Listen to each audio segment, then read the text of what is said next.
जी, सम्मानित मंच, सामने विराजमान पिता तुल्य बुजुर्गजन, नौजवान साथियों, माताओं, बहनों और प्यारे बच्चों, सबसे पहले तो मैं आप सबको दिल की गहराइयों से धन्यवाद दूंगा कि आपने बहुत ही सुंदर कार्यक्रम का आयोजन किया। हमारा जो मान सम्मान किया उसके लिए सदैव हम आप सब लोगों का दिल से इस्तकबाल करते हैं। अभी सारी बातें आप लोगों को हमारे प्रत्याशी ने और रऊफ साहब ने सारी बातें आप लोगों को बताई। ये मत का जो दान है, इस बार का वोट बहुत महत्वपूर्ण वोट है, क्योंकि ये वोट न तो सरकार बना रहा न सरकार गिरा रहा है।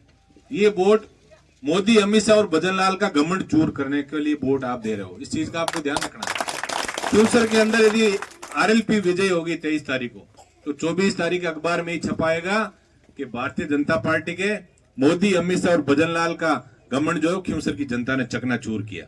ये सब जो जीत है, ये आप सब लोगों की जीत है।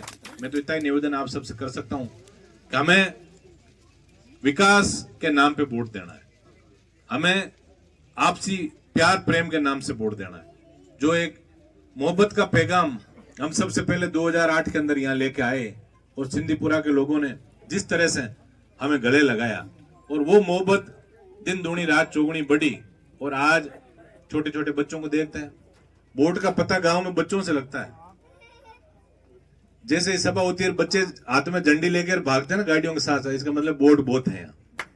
अभी जिस तरह से बच्चों का प्यार प्रेम मुझे देखने को मिला, और वैसे सिंधीपुरा में आपने हमेशा हनुमान जी की विचारधारा को आशीर्वाद दिया, और हमने भी ईमानदारी से दोनों भाइयों ने कोई कमी नहीं रखी आपके विकास के अंदर।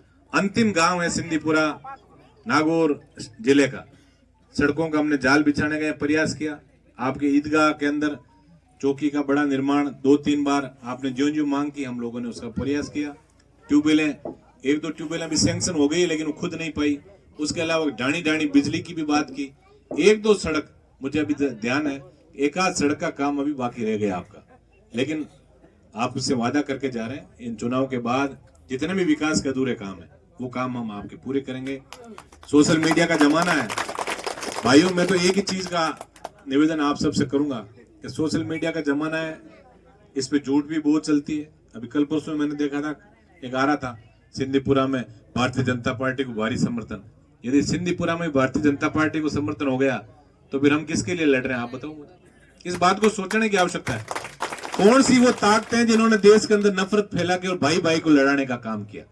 कौन सी ऐसी ताकतें हैं जिन्होंने हिंदू मुस्लिम के नाम पे बांट के और देश में राज करके किसानों को आज सड़क पे ला दिया? वो कौन लोग हैं? उन लोगों से हमें सावचेत रहना है।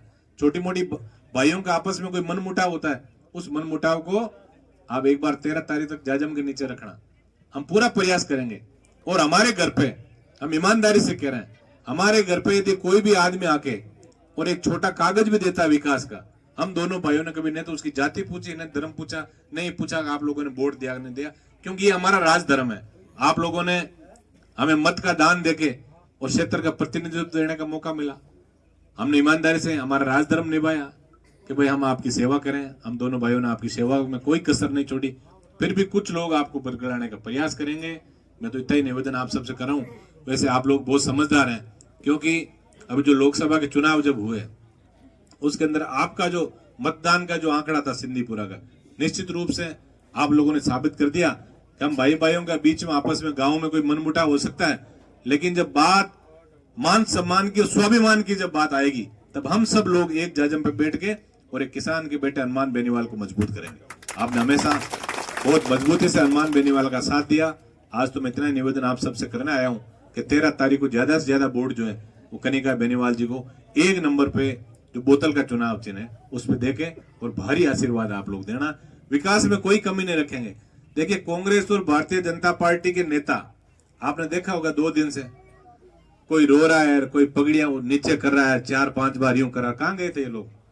आप एक चीज का ईमानदारी अपने दिल पर हाथ रख के सोचना, क्या हनुमान बेनीवाल से पहले जो एमएलए एमपी बने कभी गांव में आके, आपके गांव में आके सिंधीपुरा में उन्होंने वोट मांगे हो तो आप बता दो मुझे।